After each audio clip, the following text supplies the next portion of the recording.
مکھی کی وجہ سے ایک آدمی جہنم میں چلا گیا۔ رسول اللہ صلی اللہ علیہ وآلہ وسلم نے فرمایا، ایک آدمی صرف مکھی کی وجہ سے جنت میں چلا گیا اور دوسرا جہنم میں۔ صحابہ نے عرض کیا، یا رسول اللہ وہ کیسے؟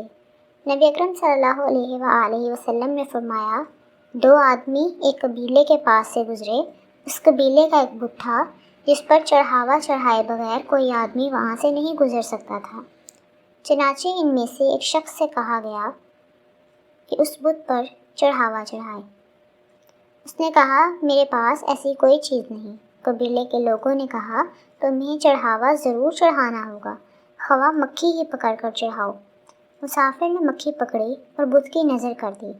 لوگوں نے اسے جانے دیا، چنانچہ وہ اس چڑھاوے کی وجہ سے جہنم میں چلا گیا۔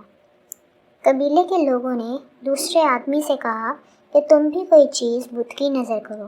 اس نے کہا، میں اللہ عز و جل کے علاوہ کسی دوسرے کے نام کا چڑھاوا نہیں چڑھاؤں گا۔ لوگوں نے اسے قتل کر دیا اور وہ جنت میں چلا گیا۔